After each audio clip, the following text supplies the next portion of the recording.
রোজা রাখতে ভালো লাগে না, গান শুনতে মজা পাইছো, সারা রাত মোবাইল চালাইয়া চালাইয়া গুনাহ দেখে দেখে জীবন নষ্ট করেছো। ওই মাওলার জাহান্নামের ভয় কি তোমার অন্তরে নাই? আজকে ঘরের ভিতরে মশারি টানাইয়া ঘুমাও, মশার যন্ত্রণায় ঘুমাইতে পারো না। ও আল্লাহর বান্দারা, ঘুমের কারণ গরমের কারণে ফ্যান চালাইয়া ঘুমাও। ওরে কবরে যদি গুনাহ অবস্থায় যাও, বেনামাজি অবস্থায় যদি কবরে রওনা দাও, ওরে গুনাহ নিয়া যদি কবরে যাও, ওই কবরে পোকা যাও, ওই সারি পাইবা, ওই কবরের মধ্যে জাহান্নামের আগুন, কোথায় পাখা পাইবারে বাবা? আল্লাহর নবী বলেন, গুনাহগারদের জাহান্নামের আযাব যখন মায়ের অবদানের কারণেই সন্তান ভালো। এই জমিনে যত ভালো ভালো সন্তান সব হলো মায়ের অবদান। কারণ সন্তান বাবার তুলনায় মাকে ফলো করে চলে বেশি, মায়ের কাছে সময় দেয় বেশি। এই জন্য নবীও বলছেন, ও দুনিয়ার নারীরা, দুনিয়াতে যত কিছু আছে সব মূল্যবান সম্পদ, আর এর মধ্যে একমাত্র দামি সম্পদ হলো নেককারিনী নারীরা।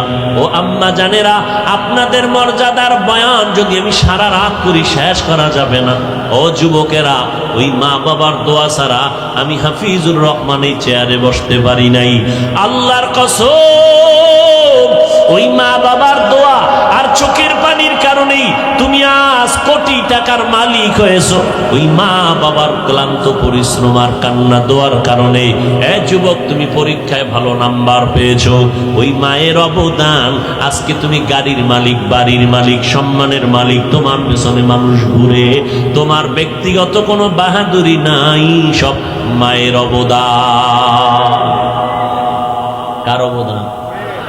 ওই মায়ের দোয়া নিয়ে চলো। আমার নবী মাকে কি পরিমাণ সম্মান করেছেন। ওই মা বাবার দোয়া ছাড়া আগানোর কোনো পথ নাই রে যুবক। ওই মা বাবার অক্লান্ত কষ্টের জীবনের ফলাফল আমরা সন্তান। এই মায়ের এই জন্য এত মর্যাদা। তোমাকে আমাকে মায়ের গর্ভে নিয়ে মা কত কষ্ট করেছেন, যার 1000 ভাগের 1 ভাগ কষ্ট আমার আব্বা জান করেন নাই। আম্মা জান কত সুন্দর, যখন গর্ভে আসছি আমার পায়ের নাড়াচাড়া মায়ের কলিজায় গিয়ে আঘাত করেছে। আম্মা জান খানার প্লেট সামনে নিয়ে খানা খাইতে পারেন নাই, বুকে ব্যথা উঠে গেছে। খানার প্লেটটা ফালাইয়া বিছানায় শুয়ে শুয়ে চোখের পানি ছেড়ে কান্না করছে। কত রাত আম্মা জানের চলে গেছে, ঘুমাইতে পারেন নাই। অথচ আমার বাবা জান আরামে ঘুমাইছেন। 7 আসমান আমার মায়ের উপরে ফেললে এত কষ্ট হতো না। আসার সময় আম্মা জান এত কষ্ট করেছেন। আম্মা জান পর্দার আড়ালে থাকেন, জোরে কণ্ঠ দিয়ে কথা বলে না, লজ্জা বেশি। এরকম নারী নাই? কিন্তু সেই মা আমার মতো বাচ্চাটাকে প্রসব করতে গিয়া চিৎকার শুরু হয়ে গেল রাতের গভীর। যেই আম্মা জানের আওয়াজ ভেতর থেকে বাহিরে কেউ শুনে না, কিন্তু বাচ্চা প্রসব করে মায়ের কান্নার আওয়াজে পাশের ঘরের মানুষ সজাগ হয়ে গেছে। দাদি নানি পাশে বসে সহযোগিতার জন্য সান্ত্বনা দেয়। আম্মা জান এই পরিমাণ কাঁদতেছেন। এক পর্যায়ে ডেকে বলে, আমার দাদিরে বলে, আপনারা আমার পার্শ্বের থেকে সবাই চলে যান, আমার স্বামীকে একটু আমাকে আসতে বলেন, আমার কাছে একান্তে একটু কথা বলে যাই। যখন আব্বাজানকে ডাকছেন, আমার দাদিও পাশে নাই, আম্মাজানের কাছে আমার নানিও নাই, একমাত্র আমার মা আর আমার বাবা। আমার আম্মাজান কান্নার মধ্যে আব্বাজানের হাতটা ধরে বলে, ও স্বামী আমার, দয়া করে আমাকে মাফ করে দেন, আপনার ঘরে এসে মন ভরে খেদমত করতে পারিনি, আমাকে দয়া করে মাফ করবেন। আব্বাজান বলে, এত অস্থির কেন? বলে, আমি মরে যাব। সাত আসমানের চাপ আমার মাথার উপরে, আমি আর বাঁচব না। আম্মা জান কান্না করেন, আব্বা জানও কান্না করতেছিলেন। যারা ভালো বাবা দিনদার তারা নামাজ পড়ে সেজদায় পড়ে কান্না করে দোয়া করছেন, আল্লাহ কষ্ট দূর করে দাও। ও সন্তান, এই যে মায়ের একটা চোখের পানির ফোঁটা তোমার কারণে পড়ল, তুমি চামড়া খুলে যদি মাকে জুতা বানায় দেও তারপরও ঋণ আদায় করা যাবে না। ওই মায়ের প্রত্যেকটা জিন্দেগির কষ্টর মুহূর্তগুলো বড় কান্নার। তোমাকে আবার দুনিয়াতে আসার পরে কি কষ্টটাই করছেন। তুমি আমি প্রস্রাব করে দিছি, পায়খানা করে দিছি, আব্বা জান নাক চেপে চলে গেছেন, ভাই বোনেরা দূরে সরেছেন, আম্মা জান তোমাকে আমাকে ফেলে যান নাই। আম্মা জান তোমাকে আমাকে ধুইয়া মুছাইয়া কোলের মধ্যে নিয়ে আদর করেছেন। ও আল্লাহর বান্দারা, ওই মার এত সম্মান কেন হবে না? এজন্যই তো নবী গর্ব করে বলেন, আমি মুহাম্মদ, আমি শ্রেষ্ঠ নবী,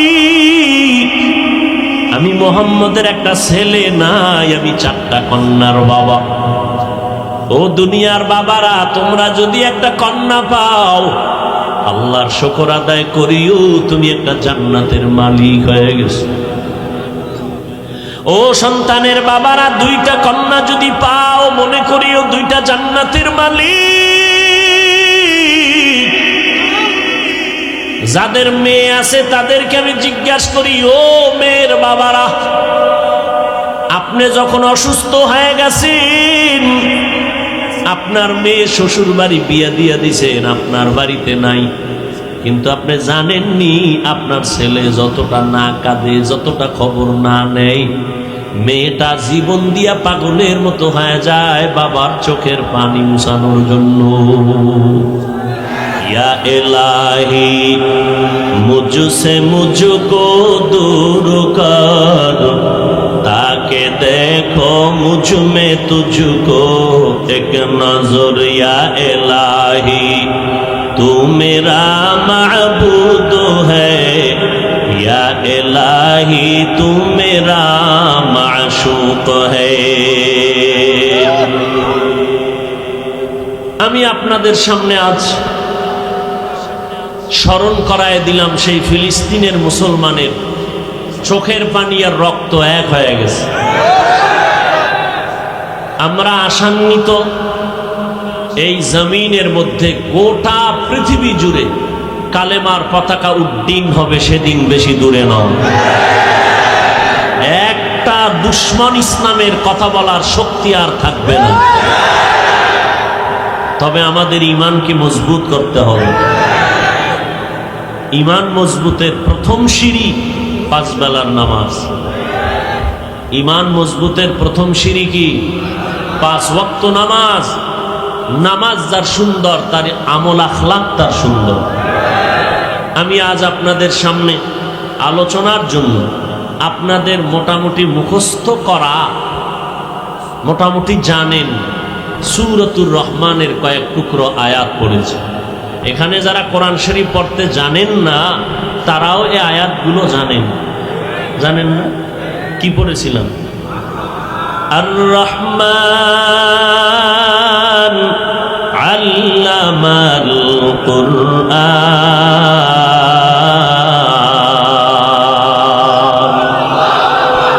খালাকাল ইনসানা আল্লামাহুল বায়ান।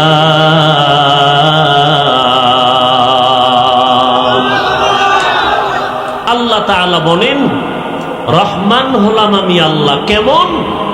রহমান হলেন তিনি কোরআন শিক্ষা দিলেন যিনি, রহমান হলেন তিনি মানুষ সৃষ্টি করলেন যিনি, রহমান হলেন তিনি বয়ান শিক্ষা দিলেন যিনি। আমার এই সামান্য তেলাওয়াত করা আয়াতের উপর আজকে আলোচনা হবে। ওয়ামা তাওফীকি, আপনাদের দোয়াও লাগবে, আল্লাহর দয়াও লাগবে। আল্লাহ তৌফিক না দিলে হবে না। আপনারা দোয়া করবেন কেমনে? ফাঁকে ফাঁকে উঠে গিয়া বাইরে গিয়া দোয়া করবেন? না, দোয়াটা কাজে লাগবে এবং আন্তরিকতা হবে তখনই আমরা সবাই মিলেমিশে বসে তওবা করে শেষ দোয়া করে যাব ইনশাআল্লাহ। সবাইকে কবুল করেন। আসিলে স্বাগত পাবে, হেথা পাবে ঠাই, নীরবে আসন নিবে, কোনো বাধা নাই। শেষ পর্যন্ত থাকা যাবে ইনশাআল্লাহ। আমি কিন্তু শুরুতেই বলছি, এতগুলো মানুষ এক জায়গায় জমা করে বাবার জন্য মায়ের জন্য দোয়া করার চান্স বা সুযোগ জীবনে নিজে করতে পারেন নাই, পারবেন বলে আশাও নেই। তবে আজকের এই মজমা, এই মজলিস আমাদের জন্য গনিমত, বড় নেয়ামত। আল্লাহ সবাইকে কবুল করেন। তবে আমার বয়ান আমি আপনাদের দোয়ায় চালাবো, আপনাদের ধৈর্যও লাগবে, দোয়াও লাগবে। তবে আমার বয়ান কমে যাবে যদি কেউ উঠা বসা করেন, তাহলে আমি হাত দুইটা উঠাইয়া মোনাজাতটা দিয়ে চলে যাব। আল্লাহ সবাইকে কবুল করে। আচ্ছা, উঠার তো কিছুটা কারণ থাকে। আম্মাজান টেলিফোন করছে, এখন অসুস্থ, সেটা ভিন্ন কথা। কিন্তু 4-5 জন একসাথে উঠলে কি 5 জনের মায়ের টেলিফোন করে? খবরদার, সাবধান। এরপরে কারো ঘুমের তৃষ্ণা থাকতে পারে না। আমি তো সব জায়গায় বলি, বাংলাদেশের বাঙালির ঘুম মোবাইল জবাই করে দিয়েছে। রাতে কেউ ঘুমায় না তো। এখন নতুন ভাবে কর্মসূচি হলো ঘুম হবে ফজরের পর, দিনের ঘুম। কারণ কপাল ফোড়ারও তো একটা সিমটম লাগে। কপাল ফুটতে হইলেও তো কিছু রাস্তা লাগে না। রাতের ঘুম মেরে সারা রাত মোবাইলে কবিরা গুনাহ দেখা, এটা কপাল পোড়ার একটা রাস্তা। আল্লাহ মোবাইলের গুনাহের থেকে হেফাজত করে।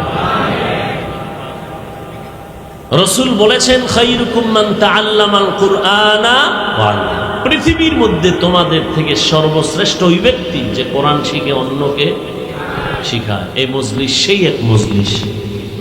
এদের মতো সৃষ্টির মধ্যে শ্রেষ্ঠ আর কেউ নেই। আমি আয়াতের তর্জমাটা বলে শেষ করলাম, হাদিসের তর্জমাটা বললাম। এবার কিছু আনুষঙ্গিক কথা আমি আপনাদেরকে শোনাব। আল্লাহ পাক রব্বুল আলামিন পৃথিবীতে মানুষ সৃষ্টি করে তাদের শ্রেষ্ঠ মর্যাদা দিয়েছেন কে? ওয়ালাকাদ কাররামনা বানি আদম ওয়া হামালনাহুম ফিল বাররি ওয়াল বাহরি ওয়া রাযাকনাহুম মিনাত তাইয়্যিবাত ওয়া ফাদ্দালনাহুম আলা কাসীরিম মিম্মান খালাকনা তাফদীলা। বনি আদম বড় দামি। আল্লাহ বলেন, আমি এত সম্মান আর মর্যাদা দান করেছি, জমিনের মধ্যে তাদের জন্য চলার সুন্দর পথ দিয়ে দিলাম, পানির মধ্যে চলার পথের আয়োজন করে দিলাম। যেই লোহা পানির মধ্যে ফেললে ডুবে যায়, ওই লোহার স্টিমার ভাসাইয়া রাখার ব্যবস্থা আমি আল্লাহ করেছি। ব্যবসার মাল নিয়া নদী পথে এক জায়গা থেকে অন্য জায়গায় যাইবার ব্যবস্থা আমি আল্লাহ করেছি। একটা তুফান আসলে সব মুহূর্তের মধ্যে ধ্বংস হয়ে যাবে। আল্লাহ পাক রব্বুল আলামিন মানুষের সম্মানে পানিটাকে ঠান্ডা করে দিয়েছেন। এই সমুদ্রের পানি, আমার বান্দা তোর থেকে বড় দামি, বেয়াদবিমূলক আচরণ করবি না, খবরদার, আমার বান্দা বড় দুর্বল। ওয়া খুলিকাল ইনসানু যায়ীফা, আমি ইনসানদেরকে বড় দুর্বল করে বানাইছি। এতটা দুর্বল, আমি সব জায়গায় বলি, আসমান আল্লাহ বানাইছেন 7টা। এখান থেকে প্রথম আসমানের দূরত্ব 500 বছরের দূরত্ব। এক একটা আসমান 500 বছরের মতো মোটা। এক এক আসমান থেকে আর এক আসমানের মাঝখানে খালি জায়গা মহাশূন্য, 500 বছরের দূরত্ব। এইভাবে 7টা আসমান রব্বুল আলামিন বানাইয়া টানায় দিছেন। নিচের থেকে কোনো খুঁটি নাই, উপর থেকে কোনো রশির টানাও নাই। আছে? আরে একটা ছোট্ট প্যান্ডেল কতটি বাঁশ লাগাইছে, পারে না? এই প্যান্ডেলওয়ালারা আরো লাগে, আমাকে সামনে লাগায় কত জোড়া তালি। একটা সামান্য প্যান্ডেল, বিশাল আসমান 7টা, কয়টা? মহাশূন্য 7টা। একটাও খুঁটি আছে? আছে কোনো খুঁটি? কাদের কুদরত দারি বর কামাল আন্তা রব্বি আন্তা হাসবি জুল জালাল তুহি কাদের জলিলুল্লাহ জাহাদার বহর হালে তুহি মেরা নেগাহদার। এই 7টা আসমান, 7টা মহাশূন্য, সাথে আরো 7টা জমিন। যেই মাটি পানির মধ্যে ফেললে ডুবে যায়, ওই মাটির জমিন আল্লাহ পানির উপরে সুন্দর করে টাইট করে দিলেন, নড়াচড়া যেন না করে। আল্লাহ পাহাড় দিয়ে প্যারাক মেরে দিলেন। আলাম নাজআলিল আরদা মিহাদা ওয়াল জিবালা আওতাদা। বড় বড় পাহাড় জমিনটাকে ব্যালেন্স ঠিক করে রেখেছে। কুদরত কার? আল্লাহ বলেন, এ বিশাল 7টা আসমান 7টা জমিন আমি আল্লাহর বানাইতে সময় লাগছে 6 দিন। ফি সিত্তাতি আইয়াম, মাত্র 6 দিনে আমি সৃষ্টি করলাম 7 আসমান 7 জমিন। আর তোর মতো বান্দাটা মাত্র 1 হাত হবে না বেশি লম্বা, অথচ তোর মতো বান্দা নরম 1 ফোঁটা নাপাক পানির থেকে মায়ের গর্ভে আমি আল্লাহ তোরে এত আস্তে আস্তে করে বানাইছি। আমি আল্লাহ ওই নাপাক পানিটা মায়ের বাচ্চা দানির মধ্যে নিয়া 40 দিন শোধন করাইয়া এটারে জমাট রক্ত বানাইলাম। এর উপরে গোশতের প্রলেপ দিলাম, এর উপরে হাড্ডি দিলাম, এর উপরে আবার গোশত দিয়া একটা স্ট্রাকচার বানাইলাম। ও বান্দা নজর করে দেখ আমি আল্লাহ কেমন সুন্দর করে তোরে বানাইছি। ও বান্দা নজর করে দেখো তোমার মতো ছোট্ট একটা বাচ্চাকে আমি আল্লাহ মায়ের গর্ভে বানাইতে 6 দিন না 6 মাসের মতো সময় নিয়েছি। এত বিশাল আসমান বানাইতে, জমিন বানাইতে 6 দিন, তোমার মতো 1.5 ব্যাটারিরে বানাইতে 6 মাস পর্যন্ত সময় নিল কেন? আল্লাহ বলেন, তোর মতো বান্দা বান্দিরে যেই পরিমাণ মোহাব্বত আমি করি আর কাউকে করি না।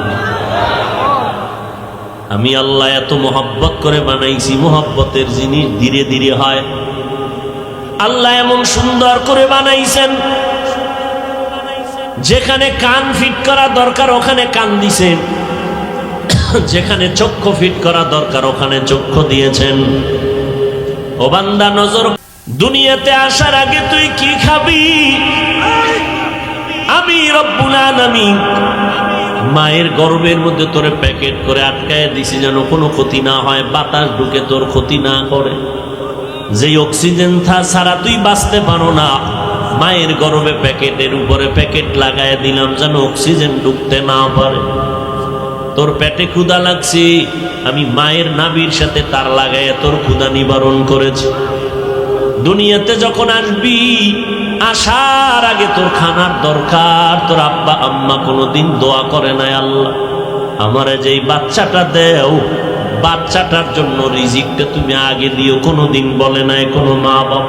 আমি আল্লাহ দয়া করে এমন রব, আমি তোর এমন রব, আমি আল্লাহ তোর এমন লালন পালনকারী। তুই দুনিয়াতে যাওয়ার পর খানার জন্য জানো বান্দা তোর পেরেশানি হতে না হয়, আমি আল্লাহ এমন পিওর খানার আয়োজন করেছি, যেই খানার মতো খানার কেউ তৈরি করতে পারে না। দুধের ব্যবস্থা করেছি। দেখছো রে গোলাম, আম্মা জান বাচ্চার জন্য সুজি পাকায়, সুজির মধ্যে চিনি লাগে, লবণ লাগে, পানি লাগে। ও বান্দা নজর করে দেখ, 2-4 চামচ খাওয়াইয়া সুজিটা আবার আলাদা রেখে দেয়। গরম থাকলে ঠান্ডা করার জন্য ফ্যানের বাতাস দেয়, ঠান্ডা হয়ে গেলে গরম করে চুলায়। 2-4 ঘন্টা পরে মা বলে আর এটা খাওয়ানো যাবে না, ফেলে দাও, বাচ্চার পেট নষ্ট হবে। আর আমি আল্লাহ এমন রব, এমন মোহাব্বত করে তোর জন্য দুধের আয়োজন করলাম মায়ের স্তনে। নজর করে দেখ ওই দুধ আমি আল্লাহ পাক এমন সুন্দর করে দিলাম, এমন খানা যেটা বেশি ঘনও না পাতলাও না, চিনিও লাগবে না, লবণ লাগবে না, আমি আল্লাহ পাক গরম করার এমন ব্যবস্থাও করে দিলাম। এ বান্দা 1 ঘন্টা 2 ঘন্টা 4 ঘন্টা নয়, 2 বছর পর্যন্ত মায়ের দুধ পান করবি, একটা সেকেন্ডের জন্য কখনো দুধ নষ্ট হবে না, তোর পেটের মধ্যে গিয়া ডিস্টার্ব করবে না, রোগের সৃষ্টি হবে না, বরং যত রোগ হবে সব রোগের ঔষধ হলো তোর মায়ের দুধ পান করো। সব রোগ আল্লাহ পাক রব্বুল আলামিনের কুদরতে নিমিষেই ধ্বংস হয়ে যাবে। আল্লাহ এমন ভিটামিন যুক্ত খানা তোমার আমার জন্য তৈরি করেছেন।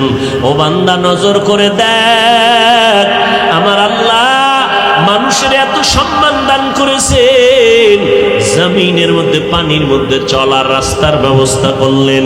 আল্লাহ পাক বলেন, ও বান্দা নজর করে দেখো, আমি আল্লাহ পাক তোমার জন্য ক্ষুধা মিটানোর খানার আয়োজন করেছি। গরুর পেট আছে, ক্ষুধা আছে, খানা খায়, কুকুরেও খায়, বিড়ালেও খায়, শুকরেও খায়। তোমার পেট আছে, ক্ষুধা আছে, তোমারও খানা লাগবে, তবে গরুর খানাটা তোমার জন্য দেই নাই, কুকুর যে খানা খাবে সেটা তোমার জন্য নয়। আমি পৃথিবীর মধ্যে শ্রেষ্ঠ পিওর খানাটা তোমার জন্য আয়োজন করেছি, তোমার খানাটার মতো পিওর খানা আমি কাউকে দেই নাই। ও বান্দা নজর করে দেখ, সব খানাগুলো কাভারিং করে দিলাম যাতে তোমার পেটে গিয়া ডিস্টার্ব না করে, কারো বদনজর না লাগে। যদি কেউ তাকায় থাকে খাওয়ার সময়, বিসমিল্লাহ পড়ে ইয়াকিনের সাথে খাবি, কোনো নজরে কাজ হবে না। আমি সব খানা প্যাকেটিং করে দিলাম। ও বান্দা তুই ভাত খাবি, গমের রুটি খাবি, আমি আল্লাহ সব কাবার দিয়া গমটারে আটকায় দিলাম, ধানটারে আমি কাবার দিয়ে আটকায় দিলাম চাল। এখান থেকে আমি আল্লাহ রব্বুল আলামিন তোর তরকারিগুলো সুন্দরভাবে দিয়ে দিলাম। ও বান্দা তোর গোশত প্রয়োজন, আমি আল্লাহ সব কাভারিং করে গোশত দিলাম। গরু, মহিষ, দুম্বা, উটের গোশত খাবি, কোনো বাধা নাই। আমি আল্লাহ যত মাছ তোর জন্য ব্যবস্থা করলাম সব কাভারিং করে দিলাম। এরে বান্দা, 3 বেলার খানায় তোর পেটটা ভরবে ঠিক, তবে স্বাস্থ্য বাড়বে না। আমি আল্লাহ তোর চাওয়ার আগে তোর স্বাস্থ্য বাড়ানোর জন্য ভাত বা রুটির পাশাপাশি ভিটামিন ফলের আয়োজন করে দিলাম। এরে বান্দা নজর করে দেখ, এমন সুন্দর ফল, বেদানা, আপেল, কমলা, এত সুন্দর করে কাভার করে দিলাম। মনে দেখ কত মজার জিনিস আমি বানাইলাম। ড্রাগন বানাইছি তোমার জন্য, তাকায় দেখো কত সুন্দর রং লাগায় দিলাম তোমার শরীরের ভিটামিন পরিপূর্ণ হওয়ার জন্য। আমি আল্লাহ আবার সিজনালি ফলেরও ব্যবস্থা করলাম, আমের ব্যবস্থা করলাম, কাঁঠালের আয়োজন করলাম। আমি আল্লাহ সব কিছু মানুষের জন্য করেছি। শুধু তাই না, খানা না, পুরা দুনিয়া সহ সম্মাখলুকত তোমার গোলামির জন্য করেছি। সূর্যটা তোমার জন্য বানাইলাম, চাঁদ তোমার গোলামি করার জন্য বানাইলাম। কারণ তুমি যেই ফল আর ফসল খাইবা, এখানে কালার না হলে মজা লাগবে না। আমি আল্লাহ সূর্যের আলো দিয়া আমি ফলের মধ্যে কালারের ব্যবস্থা করলাম, ফসলের মধ্যে কালারের ব্যবস্থা করলাম, আর চাঁদের আলো দিয়া মজা বানানোর ব্যবস্থা করলাম। যেই আমের মধ্যে চাঁদের আলো বেশি, ওই আমটা মজা বেশি, মিষ্টি বেশি। যেই আমের মধ্যে সূর্যের আলো বেশি, ওটা কালার বেশি। ও বান্দা, আমি সব তোমার জন্য বানাইছি। এবার তোমার একটু জানা দরকার, তোমারে কেন বানাইছি। हकीकत से तू दुनिया बेखबर है, दुनिया की नुमाइश पर नजर है। नमी गुयम के आज दुनिया जुदा बाश, बहारुकारी के बाशी बा खुदा बाश। সব আমাদের জন্য বানাইছেন। এবার আমগো জানার দরকার, আমারে আল্লাহ কেন বানাইছেন। একজনে কয় বিড়ি টানার জন্য, মোবাইল চালানোর জন্য। এরে যুবক, কয়দিন আর যৌবনের বাহাদুরি করবি। আব্বা জানের দিয়ে তাকায় দেখ, দাদার দিয়ে তাকায় দেখ। আল্লাহ গরু পশুরে আকল দেয় নাই, যাচাই করে ভালো মন্দ দেখবে। আল্লাহ মানুষকে এই আকলটা দান করছেন। একটু নজর করে, এত পণ্ডিত তোমরা এত বুদ্ধি নিয়ে চলো, হুজুরদের কথার কোনো মূল্য নাই, কারণ হুজুর মূর্খ, হুজুরের মাথায় বুদ্ধি কম। আমি তোমার কম বুদ্ধি দিয়া একটা প্রশ্ন ময়দানে করি, সাহস থাকলে দাঁড়াইয়া তুমি যুক্তি পেশ করো। আল্লাহর কুদরত তো তুমি মানতে চাও না, তুমি একটু ব্রেন খাটাইয়া বলো। একই পাতিলায় ভাত তৈরি করে আমার আম্মা জান, খানা তরকারি রান্না করে আম্মা জান, একই মশলা, একই আগুন, একই তরকারি আর ভাত ডাইনিং টেবিলে আসছে, আব্বা খায়, আম্মা খায়, আমিও খাই, আমার ভাই বোনেরাও খায়।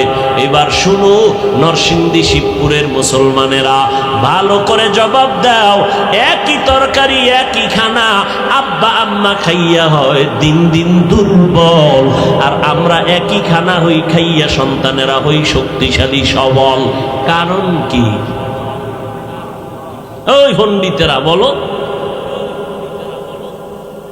আল্লাহর কুদরত তো তুমি মানো না, তুমি যুক্তি পেশ করো। কি যুক্তি আছে তোমার কাছে? এই জমিনে গরু বেশি না কুত্তা বেশি? কি? গরু বেশি। একটা গরু বছরে বাচ্চা দেয় কয়টা? একটা কুত্তা দেয় কয়টা? একটা কুত্তায় কমপক্ষে 5টা বাচ্চা দেয়, গরু দেয় একটা। দুনিয়ার কেউ কুত্তা জবাই করে খায় না, নাকি নরসিংদী খায়? গরু, যেই ভারতে গরুরে এত দেবতা, গরুরে মা মা কইয়া সম্মান করে, পূজা করে, সেখানেও গরু জবাই হয়। কোটি কোটি কোটি কোটি কোটি কোটি গরু জবাই হচ্ছে সারাটা বছর। বলো বাবা, কুত্তায় বাচ্চা দিল 5টা, কেউ খাইল না, গরু বাচ্চা দিল একটা। কোটি কোটি গরু জবাই হয়, বলো এরপরেও কি কুত্তা বাড়ছে না গরু বাড়তেছে? জবাব দাও, কারণ কি? আল্লাহর কুদরত কইবে না, কারণ তুমি আল্লাহরে মানো না। কুদরত কব আমরা, কারণ আমরা আল্লাহর গোলামি করি। তুমি যেহেতু আল্লাহও মানো না, নবীও মানো না, হুজুরও মানো না, তাহলে তুমি তোমার সায়েন্স দিয়া, মেধা দিয়া যুক্তি পেশ করো। গরুতে খায় কি? ঘাস। কালার কি? পিওর সাদা দুধ আসে কেমনে? আচ্ছা, আগামীকাল সকাল 9টায় যেই গরু তোমাকে 10 কেজি দুধ দেয়, কালকে গিয়ে ওলানটা কেটে ফেলবা দুধ দোহানের আগে, অথবা পুরো গরু কাটবা, আমাকে আধা কেজি দুধ বের করে দিবা জবাই করে। শেষ, পণ্ডিতি শেষ। সে আল্লাহরে চিনলা না। আল্লাহ সবাইকে হেদায়াত দান করুন। আল্লাহ কত দয়ার মালিক। ওই আল্লাহ তাআলা বলেন, আমি তোমার জন্য সব আয়োজন করেছি, এবার তোমার জানা দরকার তোমারে কেন বানাইছি। আমি সব তোমারে দিয়া দিলাম এমনি এমনি। আসমানটা তোমার গোলামি করে, জমিন তোমার গোলামি করে, বাঘ তোমার গোলামি করে, পানি তোমার গোলামি করে, বাতাস তোমার গোলামি করে, সূর্য তোমার গোলামি করে, চাঁদ তোমার গোলামি করে, এমনি এমনি। আফা হাসিবতুম আন্নামা খালাকনাকুম আবাসা ওয়া আন্নাকুম ইলাইনা লা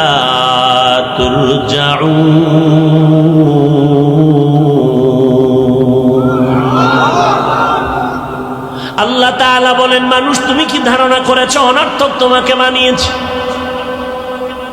ভালো করে বুঝো, তোমাকে আল্লাহ অনর্থক বানান নাই। আল্লাহ পাক রব্বুল আলামিন বানানোর পেছনে কারণ আছে। ও আল্লাহর বান্দারা, এবার ভালো করে বুঝেন। আমার নবী বলতেছেন, দুনিয়ার মানুষ আল্লাহ এত মর্যাদা দেওয়ার পরে এই মর্যাদা যেন নষ্ট না হয়, আল্লাহ 2টা ব্যবস্থা দিয়েছেন। এই 2 ব্যবস্থা ধরে রাখবা, তোমার সম্মান নষ্ট হবে না। 1 নাম্বার, ব্যক্তি উস্তাদ মেনে চলবা, আর হলো আল্লাহর দেওয়া কিতাব মেনে চলবা। ব্যক্তিদের মধ্যে শ্রেষ্ঠ ব্যক্তি আমার নবী রাহমাতুল লিল আলামিন আর কিতাবের মধ্যে শ্রেষ্ঠ কিতাব কোরআনুল কারীম। আমার নবীকে 40 বছর পরে কোরআন দিলেন। খুব খেয়াল করেন, কয় বছর পর? 40 বছর পরে আল্লাহ কোরআন দান করলেন। এই দীর্ঘ 40টা বছর আমার নবী কখনো কালেমার দাওয়াত দেয় না, রোজার কথা বলে না, নামাজের কথা বলে না। কোরআন আসছে, আল্লাহর নবী তেলাওয়াত দিয়ে দাওয়াত শুরু করলেন। 40 বছর পর্যন্ত নবীজি বাইতুল্লাহর দূরে হেরা গুহা, ওই পাহাড়ের গুহার মধ্যে গিয়ে আল্লাহর ধ্যানে কাটাইতেন। এই পণ্ডিত যারা খুব ফেতনা লাগাও, সাধারণ মানুষ তো আর ফেতনা লাগায় না, ফেতনা ছড়ায় ইসলামের ব্যানারওয়ালা নামদারি কিছু ওলামায়ে কেরামরা। আমাকে বলেন তো, বাইতুল্লাহর দাম বেশি না হেরা পর্বতের দাম বেশি? এটাও চিন্তা করে কইতে হইব। কি হেরা পাহাড়ের দাম বেশি না বাইতুল্লাহ? তুলনাও তো চলে না। নবী সেই দামি বাইতুল্লাহ, যে বাইতুল্লাহ দিয়ে তাকায় থাকলেই সওয়াব, সেই বাইতুল্লাহ বাদ দিয়া বাইতুল্লাহকে ছেড়ে সপ্তাহে সপ্তাহ হেরা পাহাড়ের চূড়ায় গুহায় ধ্যানে কাটাইলেন কেন? কখন বলবো ওই সমস্ত কথাই? প্রশ্নের জবাব যদি দেই, বহু বাতিলের জবান বন্ধ হয়ে যাবে। মসজিদ বাদ দিয়া খানকায় বইয়া কি করো? হ্যাঁ, মসজিদ বাদ দিয়া খানকায় বসে তুমি কি আমল করো? কি লাভ হবে? আমাকে আগে জবাব দাও। বাইতুল্লাহর এত সম্মান, এত দাম, কোরআনের আয়াত দ্বারা বাইতুল্লাহর সম্মান স্বীকৃত, সেই বাইতুল্লাহ ছেড়ে সপ্তাহে সপ্তাহ রসুল হেরা গুহায় গিয়া রইলেন কেন? বুঝো কিছু। একাকিত্বের দাম কত?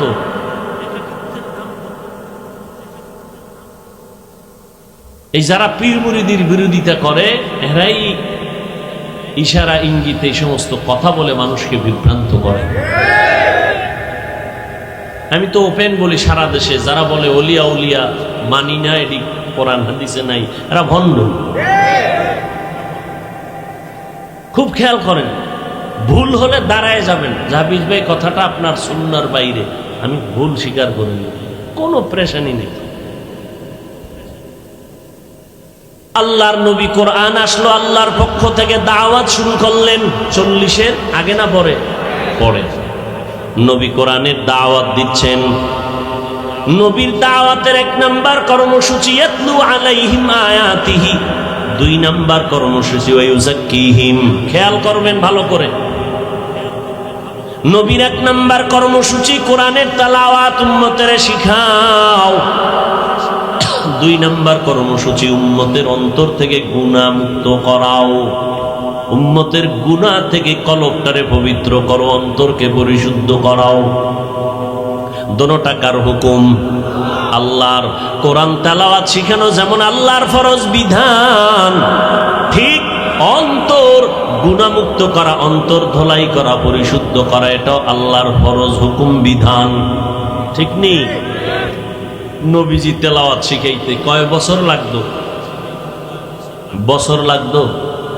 আরে নবী তাওয়াজ্জু দিতেন, সেকেন্ডের মধ্যে নজর দেওয়া মাত্র আল্লাহর কুদরতে তার কলব ফুল চার্জ হয়ে যায়। ভাইরা আমার, এখন সেই কোরআন তেলাওয়াত শিখানোর জন্য বাংলাদেশে কিছু নতুন নতুন আবিষ্কার করা হয়েছে, কিছু ফর্মুলা, যেটা কোরআনেও নাই, হাদিসেও নাই, নবীর যুগেও ছিল না, সাহাবাদের যুগেও ছিল না। কোরআন শিখাইতে গিয়ে আমরা লাল কায়দা ভরাইনি, নুরানিতে ভরাই, আপনাদের বাচ্চাদেরও ভরাই। খুব খেয়াল করবেন, বাচ্চাদেরও পড়াই। নুরানির মধ্যে নেয়, কেরাতুল কোরআনে নেয়। বাচ্চাগুলো চক সিলাটে লেখে, আলিফ বা তা লেখে। বা 3 ধরনের ভাবে লেখা যায়, তা 3 ভাবে লেখা যায়। এইভাবে একটা অক্ষর অক্ষর মস্ক করায়, 17টা মাখরাজ পড়ায়। এইভাবে পড়াইয়া সন্তানটারে কোরআন শিখায়। নুরানি হেফজখানা মক্তব, বছরে 3টা পরীক্ষা নেয়। সকাল 8টা থেকে 12টা পর্যন্ত ক্লাস, 6-7টা ক্লাস নেয়। ও ভাইজানেরা, এই সিস্টেম তো রসুলের যুগেও ছিল না। আর বলেন না কেন? রসুলের যুগে ছিল না, সাহাবাদের যুগেও ছিল না, তাবেঈনদের যুগেও ছিল না। কিন্তু ভালো করে বুঝেন, ভালো করে বুঝেন, বাংলাদেশ, পুরা বাংলাদেশের মধ্যে একজন আলেমও পাওয়া গেল না। হঠাৎ একদিন মাইকের সামনে দাঁড়াইয়ে কোনো আলেম বলছে, এই নুরানিওয়ালারা, তোমরা নুরানি বন্ধ করো, কারণ এটি কোরআন হাদিসে নাই। লাল কায়দা পড়াও কেন? এটি কোরআন হাদিসে নাই। নবীর যুগেও ছিল না, সাহাবাদের যুগেও ছিল না। এই যে 3টা ক্লাস, 5-7টা ক্লাস, 3টা পরীক্ষা, সকাল 8টা থেকে বিকাল 4টা পর্যন্ত, এইভাবে নিয়ম কইরা লাল কায়দা পড়াও, চক সিলেটে লেখাও। নবীর যুগেও ছিল না, সাহাবাদের যুগেও ছিল না। এগুলো বন্ধ করে দাও, বেদাত। একজন আলেমও বলছে, বরং সবাই সহযোগিতা করে, ঠিক নি? কারণ কি, সবার দিলের মধ্যে এটা ঢুকছে যে লাল কায়দা হরুক আর কালা কায়দা হরুক, এর দ্বারা উম্মত কোরআন শিখবে। কথা ঠিক? এবার আসেন পরেরটা, কলব থেকে গুনাহমুক্ত করানো নবীর দায়িত্ব। নবী যাকে হাত লাগায় দেয়, মোহাব্বতের তাওয়াজ্জু দেয়, তার কলবে পাওয়ার বেড়ে যায়। কিন্তু বর্তমান দুনিয়ায় আল্লাহওয়ালারা, আহলুল্লাহ যারা, আউলিয়ায়ে কেরাম, এরা উম্মতের এই কলব গুনাহ থেকে বাঁচানোর জন্য বিভিন্ন প্রক্রিয়ায়, তরিকায় সবক দেয়। সকালে জিকির করো, সন্ধ্যাবেলা জিকির করো। তাবলীগওয়ালারা কয় 6 উসুলের কাজ করো, দেখবা গুনাহ থেকে দিন দিন বেঁচে যাইবা, সুন্নতের আমল করতে তোমার মজা লাগবে। এইবার আমগো দেশের হুজুরেরা মাইক লাগায় কয়, এই তাবলীগ বন্ধ করো, কোরআন হাদিসে নাই, নবীর যুগে নাই। কিসের জোরে জিকির, কিসের ফজরের পরে জিকির, কিসের সন্ধ্যার পরে জিকির, এগুলো কোরআন হাদিসে নাই। এগুলো বন্ধ করে দাও, বেদাত। বলনেওয়ালা ঘরে ঘরে তৈরি হচ্ছে, চ্যালেঞ্জ দিয়ে বলতেছে পীর মুরিদি শিরিক, এগুলো করা যাবে না। কিসের 626 তরিকা, কিসের জোরে জিকির, মজলিস মিলাইয়া সকালে কেন জিকির আর সন্ধ্যার পরে আবার কেন জিকির? ইল্লাল্লাহ, আল্লাহ আল্লাহ, লা ইলাহা ইল্লাল্লাহর জিকির, এগুলো বন্ধ করো। ওই হুজুরকে জিজ্ঞাসা করতে চাই, আপনি যদি বলেন নবীর যুগে না থাকলেই তাহলে বেদাত হবে, বন্ধ করা লাগবে, তাহলে লাল কায়দা ফরানে সেখানে কেন ফতুয়া দিলেন না? নুরানি মাদ্রাসার বিরুদ্ধে কেন বললেন না? ওখানে আপনি বুঝছেন ওই সিস্টেম যতই নতুন হোক না কেন, উম্মতের উদ্দেশ্য ভালো, ওলামায়ে কেরাম সবাইরে কোরআনওয়ালা বানাতে চায়।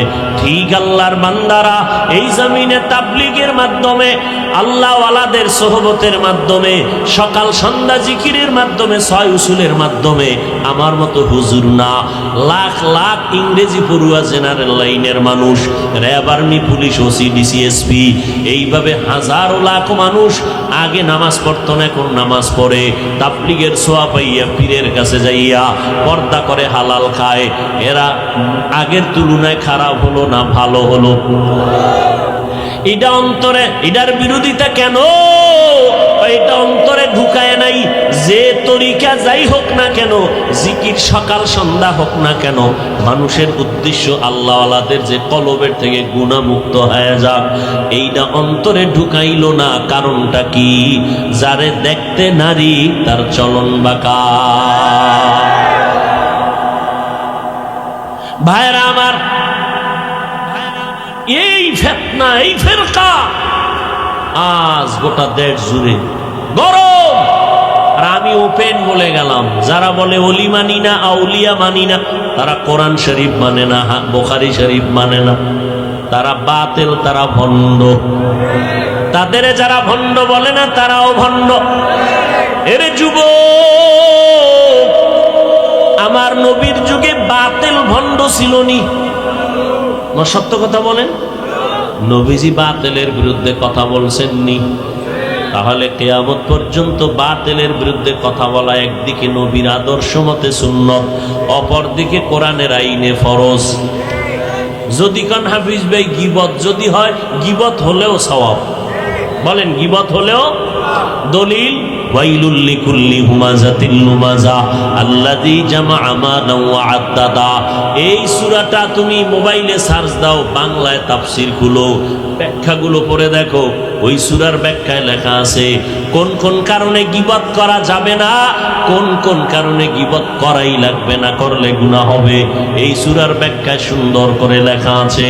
ও আল্লাহর বান্দারা, আল্লাহ পাক রব্বুল আলামিন বলেন, এই কোরআন তেলাওয়াত করে নবী উম্মতের শুনায় রহমানের কালাম পড়ো, আল্লাহর ইবাদত করো। মুশরিক বেঈমানের কয় মুহাম্মদ তোমারে নবী বলে মানবো কেমনে? তুমি একবার কও এক আল্লাহর ইবাদত করো, আবার কও রহমানের ইবাদত করো। রহমানকে আল্লাহর নবী কয় জবাব নাও, একটু দেরি করো। আল্লাহ রহমানের পরিচয় দিয়া সূরাতুর রহমানে বলতেছেন, নবী জানায় দেন আমি রহমানকে। আর রহমান আল্লামাল কুরআন খালাকাল ইনসান। রহমান হলেন তিনি, কোরআন শিক্ষা দিলেন যিনি, মানুষ সৃষ্টি করলেন যিনি।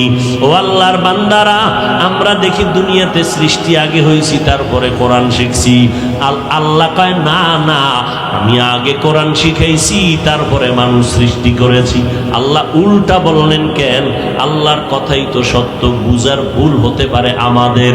মুফাসসিরিনে কেরাম বলেন আল্লাহ উল্টা বলার কারণ হলো, আল্লাহ যে বলছেন আমি আগে মানুষ সৃষ্টি করি নাই, আমি আগে কোরআন শিখাইছি, তারপরে মানুষ বানাইছি। এই কথার কারণটা কি?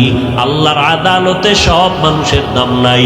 আদম নবীর বংশে জন্ম নিলেই জান্নাত পাওয়া যাবে না, মানুষের জন্ম হলেই জান্নাত পাওয়া যাবে না। আল্লাহর আদালতে একমাত্র গুণের মানুষরাই জান্নাত পাবে।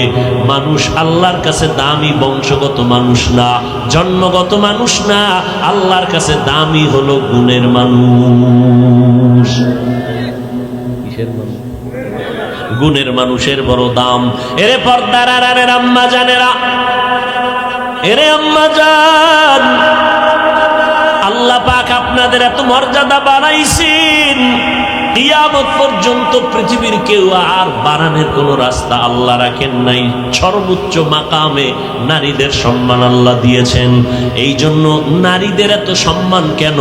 এর কারণ নারীদের গর্ভ থেকে সমস্ত আম্বিয়ায়ে কেরাম আসছেন, নারীদের মাধ্যমেই সমস্ত সাহাবায়ে কেরাম আসছেন, আম্মা জানদের মাধ্যমেই যত আলেম, যত পীর, যত হাফেজে কোরআন, উলামায়ে কেরাম সব আম্মা জানদের অবদানে। শুধু তাই না, এই জমিনের মধ্যে যত যত ভালো বড় বড় সন্তান দেখেন, এসপি সাহেবের ব্যবহার বড় ভালো, ওসি সাহেবের ব্যবহার ভালো, চেয়ারম্যানের ব্যবহার ভালো। এই চেয়ারম্যান হাজারে একজন, একজন এমপি হাজারে একজন পেয়ে গেলাম। ডিসি সাহেবের ব্যবহার কলিজা ঠান্ডা হয়, হাজারের মধ্যে একজন ডিসি। এত ভালো, ভালো করে শুনে নাও রে বাবারা, আল্লাহর কসম, যত ভালো সন্তান এই জমিনে আসছে, চাই দুনিয়ার লাইনে হোক আর দিনের লাইনে হোক, সব ভালোর পেছনে মায়ের অবদান। মায়ের অবদানের কারণেই সন্তান ভালো। এই জমিনে যত ভালো ভালো সন্তান, সব হলো মায়ের অবদান। কারণ সন্তান বাবার তুলনায় মাকে ফলো করে চলে বেশি, মায়ের কাছে সময় দেয় বেশি। এই জন্য নবীও বলছেন, ও দুনিয়ার নারীরা, দুনিয়াতে যত কিছু আছে সব মূল্যবান সম্পদ, আর এর মধ্যে একমাত্র দামি সম্পদ হলো নেককারিনী নারীরা। ও আম্মা জানেরা, আপনাদের মর্যাদার বয়ান যদি আমি সারা রাত করি শেষ করা যাবে না। ও যুবকেরা, ওই মা বাবার দোয়া ছাড়া আমি হাফিজুর রহমান এই চেয়ারে বসতে পারি নাই। আল্লাহর কসম, ওই মা বাবার দোয়া আর চোখের পানির কারণেই তুমি আজ কোটি টাকার মালিক হয়েছো। ওই মা বাবার ক্লান্ত পরিশ্রম আর কান্না দোয়ার কারণে যুবক তুমি পরীক্ষায় ভালো নাম্বার পেয়েছো। ওই মায়ের অবদান, আজকে তুমি গাড়ির মালিক, বাড়ির মালিক, সম্মানের মালিক, তোমার পেছনে মানুষ ঘুরে, তোমার ব্যক্তিগত কোনো বাহাদুরি নাই, সব মায়ের অবদান। কার অবদান? ওই মায়ের দোয়া নিয়ে চলো। আমার নবী মাকে কি পরিমাণ সম্মান করেছেন। ওই মা বাবার দোয়া ছাড়া আগানোর কোনো পথ নাই রে যুবক। ওই মা বাবার অক্লান্ত কষ্টের জীবনের ফলাফল আমরা সন্তান। এই মায়ের এই জন্য এত মর্যাদা। তোমাকে আমাকে মায়ের গর্ভে নিয়ে মা কত কষ্ট করেছেন, যার 1000 ভাগের 1 ভাগ কষ্ট আমার আব্বা জান করেন নাই। আম্মা জান কত সুন্দর, যখন গর্ভে আসছি আমার পায়ের নাড়াচাড়া মায়ের কলিজায় গিয়ে আঘাত করেছে। আম্মা জান খানার প্লেট সামনে নিয়ে খানা খাইতে পারেন নাই, বুকে ব্যথা উঠে গেছে। খানার প্লেটটা ফালাইয়া বিছানায় শুয়ে শুয়ে চোখের পানি ছেড়ে কান্না করছে। কত রাত আম্মা জানের চলে গেছে, ঘুমাইতে পারেন নাই। অথচ আমার বাবা জান আরামে ঘুমাইছেন। 7 আসমান আমার মায়ের উপরে ফেললে এত কষ্ট হতো না। আসার সময় আম্মা জান এত কষ্ট করেছেন। আম্মা জান পর্দার আড়ালে থাকেন, জোরে কণ্ঠ দিয়ে কথা বলে না, লজ্জা বেশি। এরকম নারী নাই? কিন্তু সেই মা আমার মতো বাচ্চাটাকে প্রসব করতে গিয়া চিৎকার শুরু হয়ে গেল রাতের গভীর। যেই আম্মা জানের আওয়াজ ভেতর থেকে বাহিরে কেউ শুনে না, কিন্তু বাচ্চা প্রসব করে মায়ের কান্নার আওয়াজে পাশের ঘরের মানুষ সজাগ হয়ে গেছে। দাদি নানি পাশে বসে সহযোগিতার জন্য সান্ত্বনা দেয়। আম্মা জান এই পরিমাণ কাঁদতেছেন। এক পর্যায়ে ডেকে বলে আমার দাদিরে, বলে আপনারা আমার পার্শ্বের থেকে সবাই চলে যান, আমার স্বামীকে একটু আমাকে আসতে বলেন, আমার কাছে একান্তে একটু কথা বলে যাই। যখন আব্বাজানকে ডাকছেন, আমার দাদিও পাশে নাই, আম্মাজানের কাছে আমার নানিও নাই, একমাত্র আমার মা আর আমার বাবা। আমার আম্মাজান কান্নার মধ্যে আব্বাজানের হাতটা ধরে বলে, ও স্বামী আমার, দয়া করে আমাকে মাফ করে দেন, আপনার ঘরে এসে মন ভরে খেদমত করতে পারিনি, আমাকে দয়া করে মাফ করবেন। আব্বাজান বলে, এত অস্থির কেন? বলে, আমি মরে যাব, 7 আসমানের চাপ আমার মাথার উপরে, আমি আর বাঁচব না। আম্মাজান কান্না করেন, আব্বাজানও কান্না করতেছিলেন। যারা ভালো বাবা দিনদার, তারা নামাজ পড়ে সেজদায় পড়ে কান্না করে দোয়া করছেন, আল্লাহ কষ্ট দূর করে দাও। ও সন্তান, এই যে মায়ের একটা চোখের পানির ফোঁটা তোমার কারণে পড়ল, তুমি চামড়া খুলে যদি মাকে জুতা বানায় দেও, তারপরও ঋণ আদায় করা যাবে না।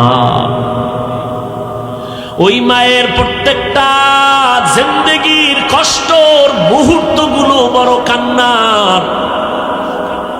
তোমাকে আবার দুনিয়াতে আসার পরে কি কষ্টটাই করছেন। তুমি আমি প্রস্রাব করে দিছি, পায়খানা করে দিছি, আব্বা জান নাক চেপে চলে গেছেন, ভাই বোনেরা দূরে সরেছেন, আম্মা জান তোমাকে আমাকে ফেলে যান নাই। আম্মা জান তোমাকে আমাকে ধুইয়া মুছাইয়া কোলের মধ্যে নিয়ে আদর করেছেন। ও আল্লাহর বান্দারা, ওই মার এত সম্মান কেন হবে না? এজন্যই তো নবী গর্ব করে বলেন, আমি মুহাম্মদ, আমি শ্রেষ্ঠ নবী, আমি মুহাম্মদের একটা ছেলে নাই, আমি 4টা কন্যার বাবা। ও দুনিয়ার বাবারা, তোমরা যদি একটা কন্যা পাও, আল্লাহর শুকর আদায় করিও, তুমি একটা জান্নাতের মালিক হয়ে গেছো। ও সন্তানের বাবারা, 2টা কন্যা যদি পাও, মনে করিও 2টা জান্নাতের মালিক। যাদের মেয়ে আছে তাদেরকে আমি জিজ্ঞাসা করি, ও মেয়ের বাবারা, আপনি যখন অসুস্থ হয়ে গেছেন, আপনার মেয়ে শ্বশুর বাড়ি বিয়ে দিয়ে দিছেন, আপনার বাড়িতে নাই, কিন্তু আপনি জানেননি আপনার ছেলে যতটা না কাঁদে, যতটা খবর না নেয়, মেয়েটা জীবন দিয়া পাগলের মতো হয়ে যায় বাবার চোখের পানি মুছানোর জন্য। কিন্তু কপাল পরা মুসলমান, মেয়ে কন্যা সন্তান হলে অনেক সময় মনে মনে রাগ করে, স্ত্রীর সাথে কথা বলে না রাগ করে। অথচ তুমি জানো না রে বাবা, একটা সন্তান ছেলে হইয়া যদি বাবার ইজ্জত রক্ষা করতে না পারে, এমন 10টা সন্তান দিয়াও কোনো লাভ হবে না। আর আমার মাওলায় যদি তোমারে ছেলে না দিয়া মেয়ে দেয়, তুমি সেজদায় পড়ে শুকর আদায় করিও, ওই ছেলে দিয়া তোমার যা হইতো তার থেকে 100 গুণ বেশি তোমার উপকার হবে একটা মেয়ে দিয়া। আল্লাহ এমন একটা জামাই তোমারে মিলায় দিবে, 10টা ছেলের উপকার হবে এক জামাই দিয়ে। এরকম নজির কি নাই? তুমি খালি ছেলে হলে খুশি, মেয়ে হলে কষ্ট পাও কেন? ও ছেলে হলে বিদেশের ভিসা নিতে পারবা বিয়ার সময় না? পায়খানা খাওয়ার নিয়ত করেছো, ইসলাম যৌতুককে হারাম করেছে। পৃথিবীর সরকারের আইনও যৌতুক হারাম। যারা যৌতুকের এই ফিতনায় পড়ে আছে, এরা সবগুলো নারীদের দুশমন। এরা যদি আবার নারীর অধিকার চায়, বুঝতে হবে এরা চূড়ান্ত সৃষ্টির নিকৃষ্ট অন্তরওয়ালা মানুষ। ভাইরা আমার,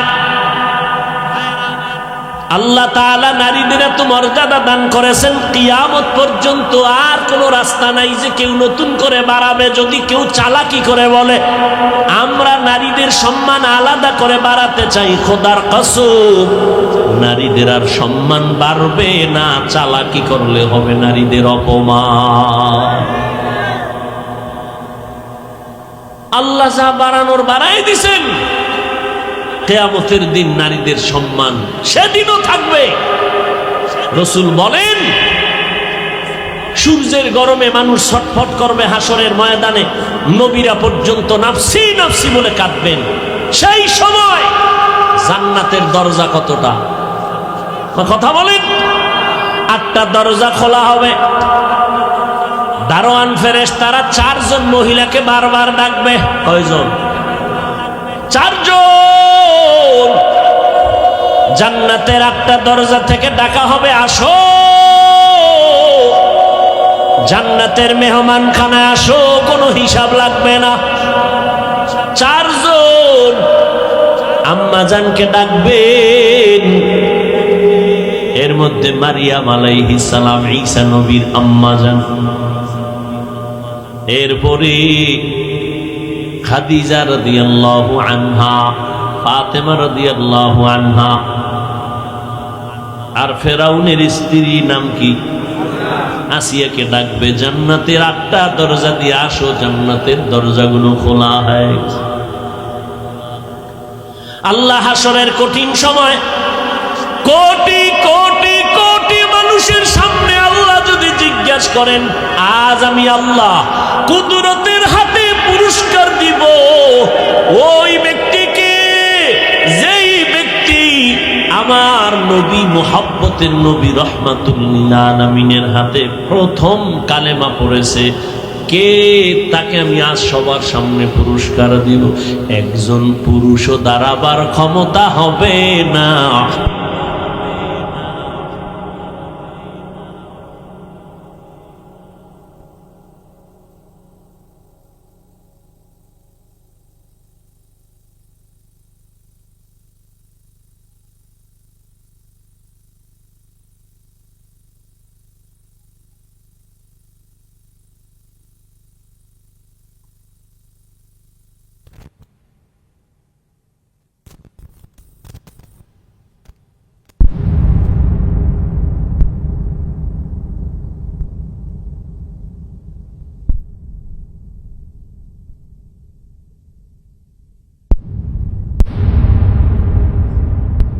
কে শহীদ হয়েছে বেঈমানের মোকাবেলায়?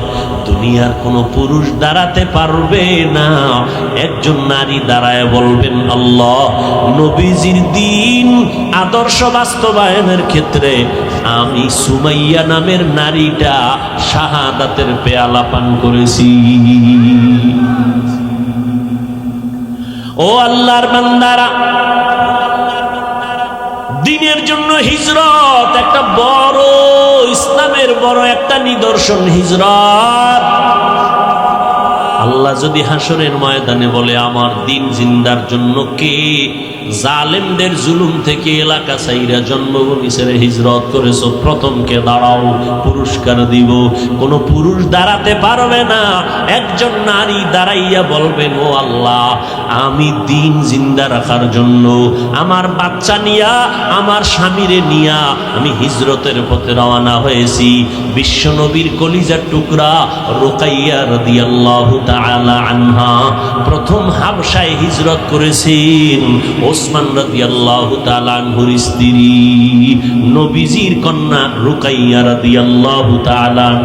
দুনিয়াতে প্রথম মুফাসসির, এই জমিনের মধ্যে কোরআনের তাফসীর আর ইলম ও হিকমতের প্রথম যিনি, দুনিয়াতে গর্বিত সন্তান আল্লাহর নবীর কলিজার স্ত্রী আবু বকর সিদ্দিক রাদিয়াল্লাহু তাআলা আনহুর মেয়ে আম্মা জান আয়েশা রাদিয়াল্লাহু তাআলা আনহা।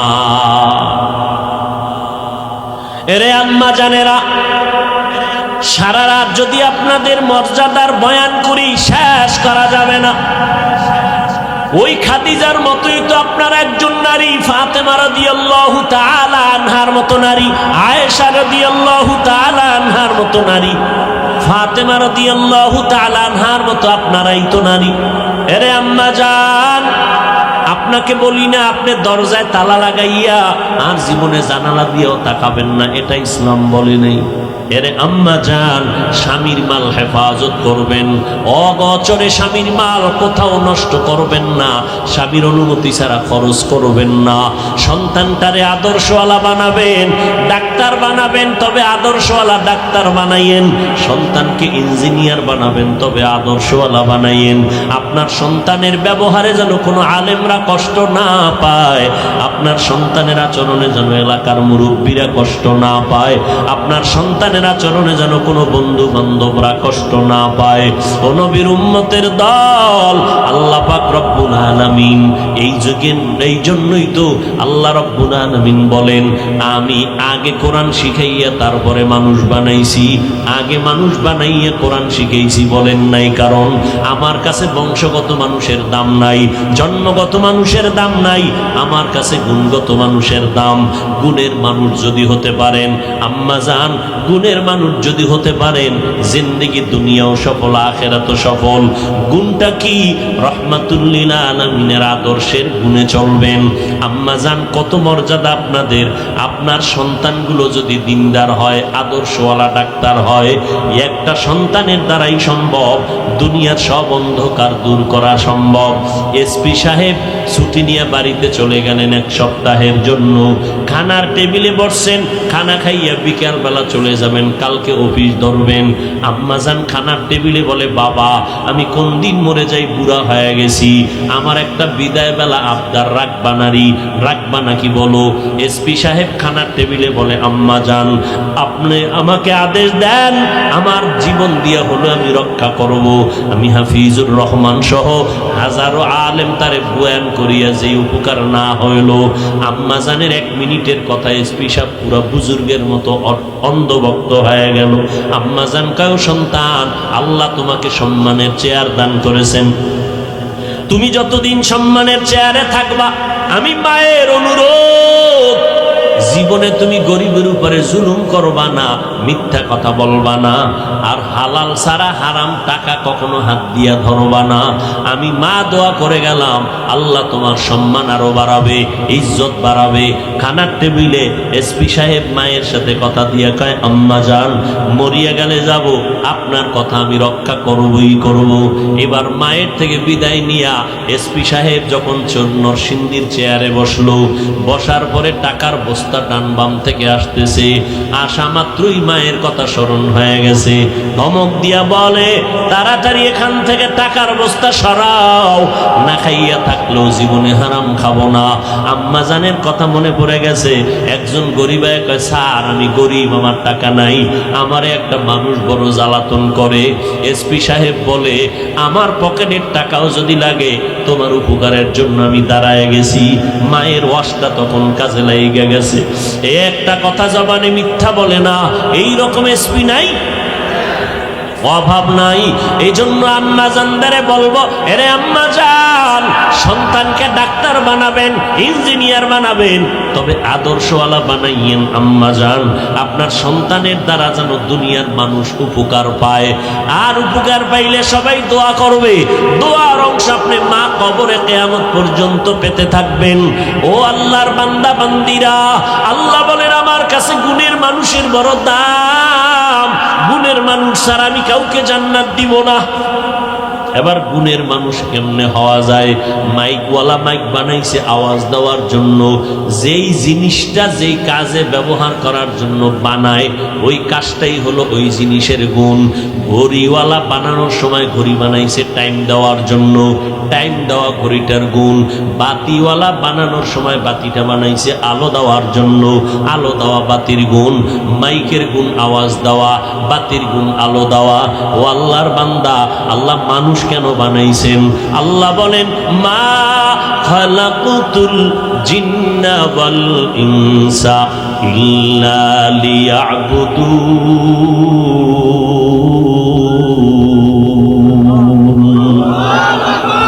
আমি আল্লাহ মানুষ বানাবার একমাত্র কারণ আমার ইবাদত। কার ইবাদত? ইবাদতের জন্য মানুষ বানাইছেন। এবার আমাকে বলেন, মানুষের গুণ কি? দেখছেন, মাইকের গুণ কি? আওয়াজ দাও। বাতির গুণ কি? পাখার গুণ কি? ঘড়ির গুণ কি? কেন বললাম? যেই জিনিস যেই কাজের জন্য বানায়, ওই কাজ ওই জিনিসের গুণ। মানুষ কোন কাজের জন্য বানাইছেন? ইবাদতের জন্য। তো মানুষের গুণ কি?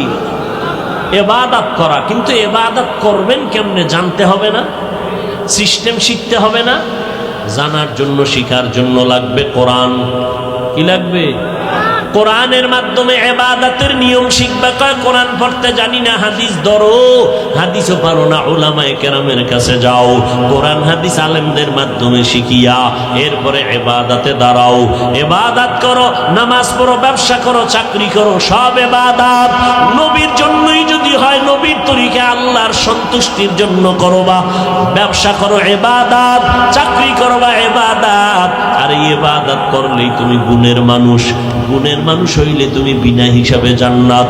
গুণের মানুষ হইতে হলে লাগবে ইবাদত। ইবাদত শিখতে হলে লাগবে কোরআন। কোরআন বুঝতে হলে লাগবে উলামায়ে কেরাম।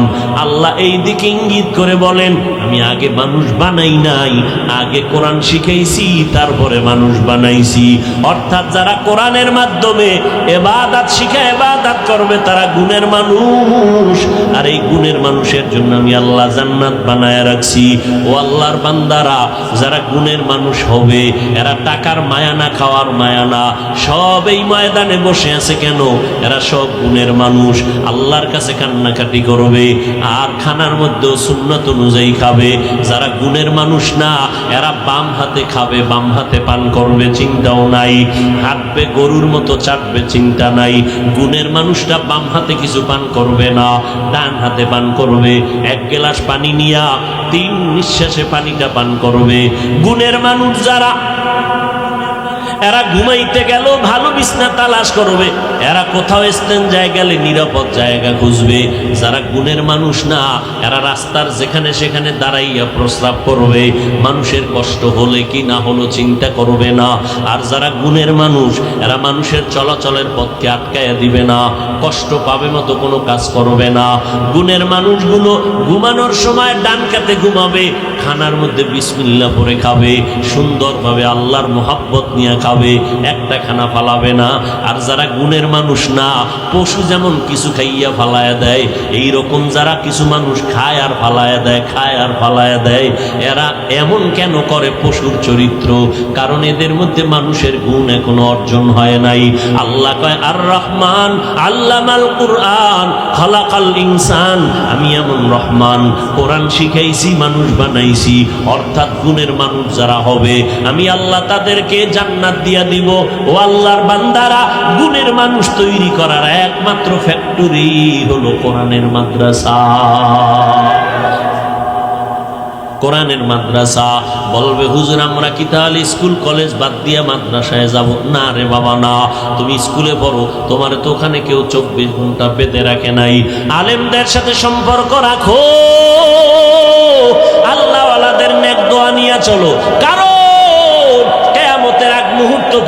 পর্যন্ত আর আমরা নবী পাবো না, আবু বকরকে পাবো না, ওমরকে পাবো না, উসমানকে পাবো না, আলীকে পাবো না রাদিয়াল্লাহু আনহুম আজমাইন।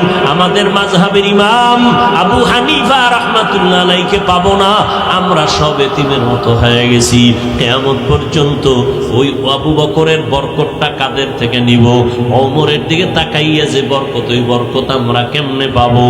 একমাত্র উলামায়ে কেরাম কিয়ামত পর্যন্ত তাদের স্থানে দায়িত্ব পালন করবেন।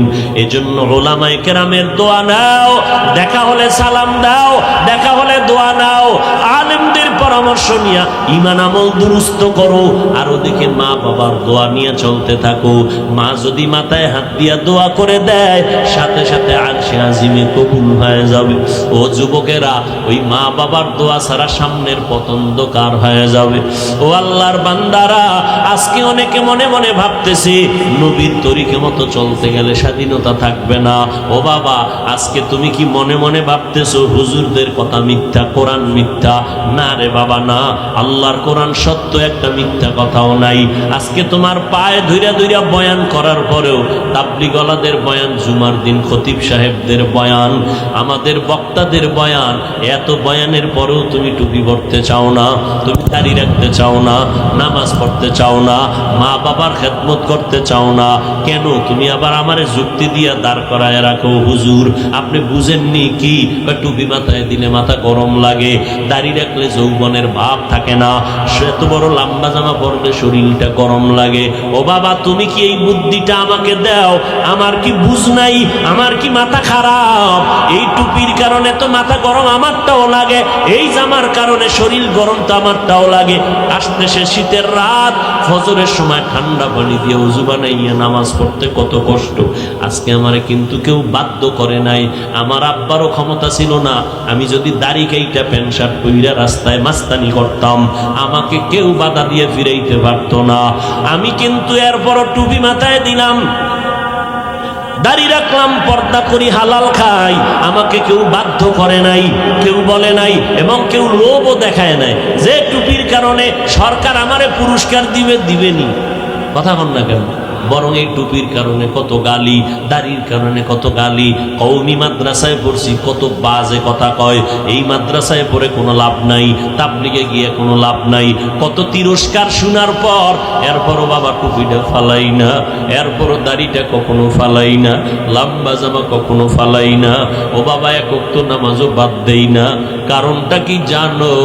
আমার পীরের গোলামি করতে আসি নাই, আমি পীরের হুকুমে টুপি ফালাই না, ব্যাপারটা এমন না। আমি মাওলার কোরআন পড়ে দেখলাম এই কোরআনে কোনো মিথ্যা কথা নাই। ১৫০০ বছর পর্যন্ত কত বড় বড় পণ্ডিতেরা ভুল বের করার অপচেষ্টা করলো, একটা ভুল বের করতে পারে নাই। বরং শেষ পর্যন্ত বহু বিধর্মীরা কালেমা পড়ে মুসলমান হয়ে গেল। ও যুবক,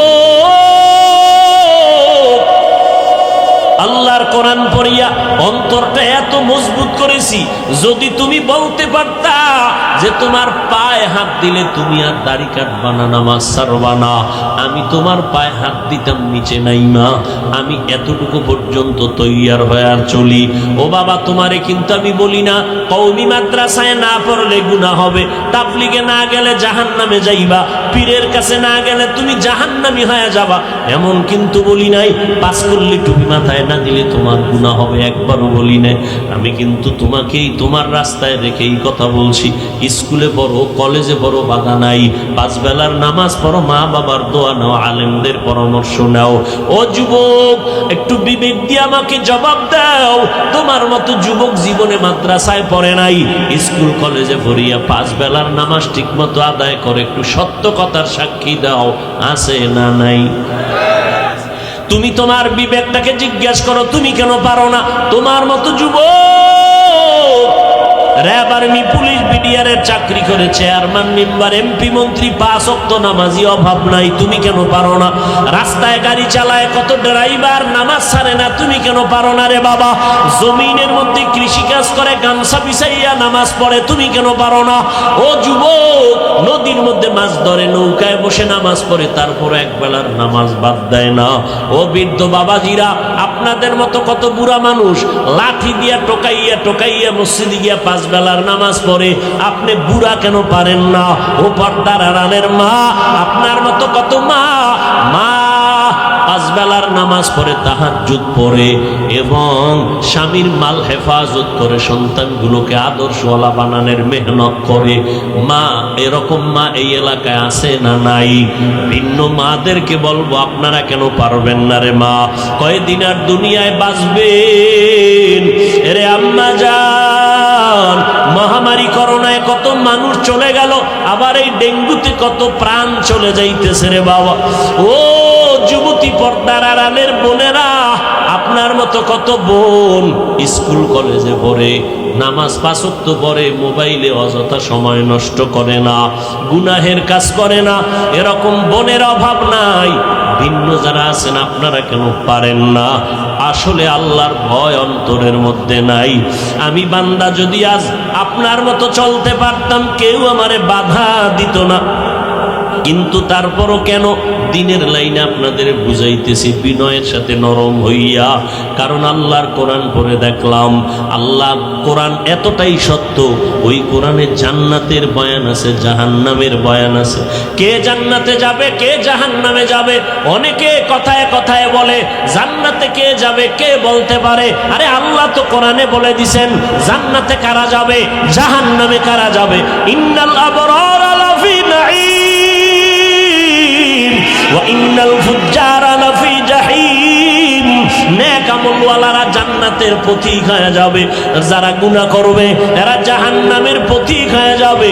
ও যুবক, জান্নাতটা কেমন আরামের ঘর আল্লাহ তাও বলে দিয়েছেন, জান্নাতিন তাজরি মিন তাহতিহাল আনহার, এমন শান্তির জান্নাত যেখানে কোনো অশান্তি নাই। নহর ঝর্ণা দ্বারা থাকবে, মধুর নহর, দুধের নহর, পানির নহর, এমন সুন্দর জান্নাত। মা তাশতাহি আনফুসুকুম, যা চাইবা তাই জান্নাতে পাইবা, যা চাইবা তাই পাইবা। এক কপাল পরা কয় বিড়ি চাইলে পাওয়া যাইবে। ও আল্লাহর বান্দারা, যা চাইবা জান্নাতে পাইবা, চাওয়াও লাগবে না, মনে মনে কল্পনা করবা, দেখবা সামনে হাজির হয়ে যাবে।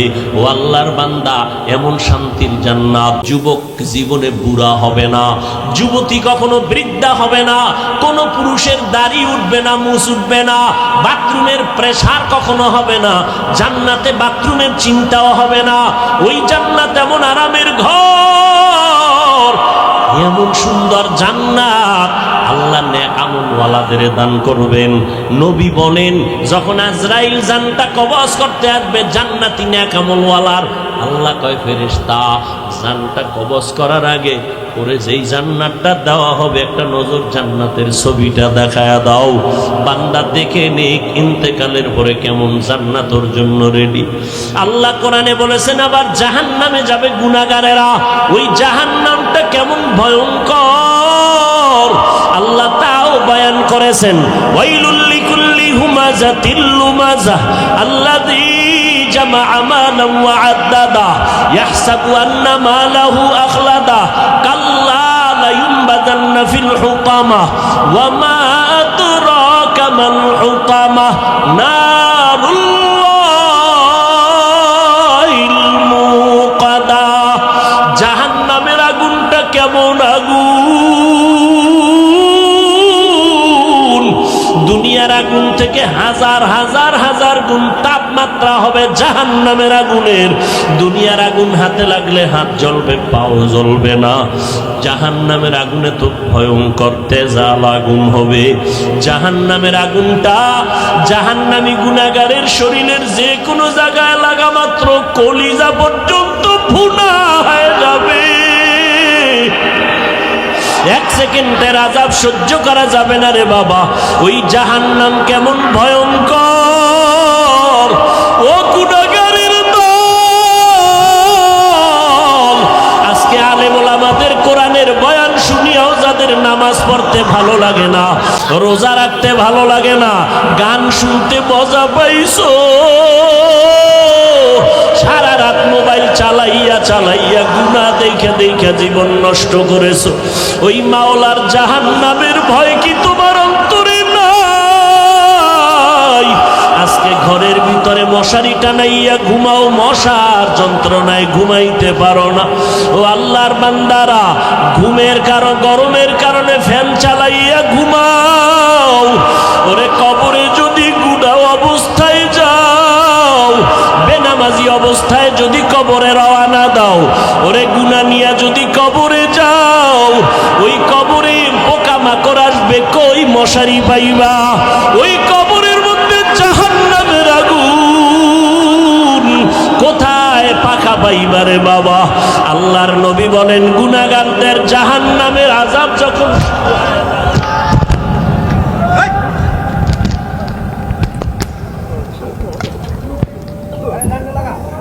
ভাইরা আমার, যখন কবরের আযাবটা শুরু হয়ে যাবে, ও আল্লাহর বান্দারা, এগুলো সহ্য করার মতোই না।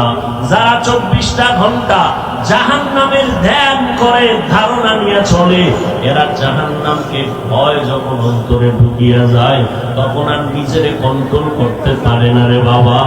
নিজের মধ্যে যদি একটু জাহান্নামের ভয় থাকতো, তুমিও চোখের পানি ছেড়ে কান্না করতা।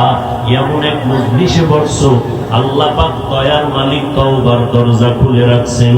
ও বান্দা, তওবার দরজায় ফিরিয়ে আসো। আল্লাহ পাক কত দয়ার মালিক। পাহাড় সমপরিমাণ যদি গুনাহ করো, আল্লাহকে যদি মনে মনে বলতে পারো, আল্লাহ আমার গুনার কারণে আমার হাত না পাক, আমার চোখ না পাক, আমার জিহ্বা না পাক, আজকে তওবা করলাম, আর গুনাহ করব না, নামাজ ছাড়ব না, বেপরদায় চলব না, মা বাবাকে আর কোনোদিন কষ্ট দিব না, উলামায়ে কেরামের বিরোধিতা করব না, নবীর তরিকার বাহিরে চলব না। আল্লাহ বলেন, একটা সেকেন্ডের মধ্যে জীবনের সব গুনাহ মাফ করে দিব। ও আল্লাহর বান্দারা, অন্যের দিকে না তাকাইয়া নিজের গুনার দিকে তাকাও। ও আল্লাহর বান্দা, নিজের চিন্তা করো রে বাবা। একটু চিন্তা যদি করো, তোমার উপরে যদি এখন কেউ খবর দেয় পুলিশ তোমার বাড়ি আসতেছে তোমাকে গ্রেফতার করার জন্য, তুমি কিন্তু এখনো পুলিশকে দেখো নাই, শোনা মাত্র তোমার ভয়, তুমি পালাবার জন্য এদিকে সেদিকে দৌড়াইতে থাকবা, সামনে পানি পাইলে ঝাঁপ দিবা। ওরে আল্লাহর বান্দা, যারা গুনার কথা খেয়াল করতে করতে করতে করতে মুরাকাবার মধ্যে ঢুকতে ঢুকতে যখন তাদের এমন একটা হালাত তৈরি হয়ে গেছে যে গুনার কারণে দেখে চারদিকে আগুন, তখন তাদের অন্তরে এমন ভয় শুরু হয়ে যায়, ওই আগুন থেকে বাঁচানোর জন্য এদিক সেদিক ছোটাছুটি করে, কন্ট্রোল করতে পারে না, দৌড়াদৌড়ি করে চিৎকার দেয়, আর আল্লাহকে বলে, আল্লাহ আমাকে মাফ করিয়া দাও, আর আমি অপরাধ করব না। ও আল্লাহর বান্দারা, পুলিশের ভয়ে যদি তোমার খানা দানা বন্ধ হয়, তুমি ছুটাছুটি করতে পারো, আল্লাহর আযাবের ভয় কি কম? আল্লাহর আযাবের ভয়ে যদি সাহাবায়ে কেরাম কান্না করতে পারেন, তোমার চোখে কেন পানি আসবে না রে বাবা? একটু বেতের বাড়ি সইতে পারো না, মশার কামড় সহ্য করতে পারো না, গুনাহ নিয়ে কবরে যদি যাও রে বাবা, আল্লাহর নবী বলেন, আল্লাহ পাক রাগান্বিত হয়ে কবরকে আওয়াজ দিয়া বলবেন, ওই গুনাহগারের কবরের মাটি এই নাফরমান গুনাহগারের দুই পার্শ্ব থেকে জোরে জোরে চাপ দাও। এত জোরে দুই পার্শ্বের মাটি চাপ দিবে, পাঁজরের হাড়গুলো চুরমার হয়ে যাবে। ও যুবক, আজকে পায়ে হাত রেখে বলি, আল্লাহর কাছে মনে মনে তওবা করো, আর আল্লাহকে ডেকে ডেকে বলো, আল্লাহ আর গুনাহ করব না, মা বাবারে কষ্ট দিব না, আলেমদের বিরুদ্ধে যাব না, নবীর তরিকার বাইরে চলব না। তওবা করো, আল্লাহর কাছে মাপ চাও। দুনিয়াতে যতদিন থাকবা আল্লাহর হুকুম মেনে চলবা, যেখানেই থাকো নামাজ ছাড়বা না, বেপরদায় চলবা না। তওবা করার মতো যদি নিয়ত হয়, আল্লাহর মহাব্বত নিয়ে যদি তওবার নিয়ত করতে পারো, গলায় ছুরি আসলে মরিয়া যাব, আর নামাজ ছাড়বো না। ও যুবক, মনেরে বুঝাও, তোমার মতো যুবকের অভাব নাই, 5 বেলার নামাজ পড়ে আল্লাহর কাছে একটু অন্তরকে বুঝাইয়া তওবা করে নাও, আর গুনার কাছেও যাব না, নামাজ ছাড়বো না, দাড়ি কাটবো না, বেপরদায় চলবো না। ওলামাদের পরামর্শ নিয়ে, মা বাবার দোয়া নিয়ে চলবো। দেশের বিরুদ্ধে, জাতির বিরুদ্ধে ষড়যন্ত্র করব না। তওবা করার মতো যদি অন্তর তৈরি হয়, মুনাফিকি দুর্বলতা যদি না থাকে, তওবার নিয়তে দুটো হাত আমার আল্লাহকে দেখায় দাও। আয় আল্লাহ, হাতগুলো কবুল করে নেন। আয় আল্লাহ, আমরা তওবার নিয়তে হাত তুলেছি, আর গুনাহ করব না রে আল্লাহ। আমাদের তওবা কবুল করে নেন। তওবার উপরে মজবুত হইয়া চলার মতো তৌফিক দান করেন। আমিন।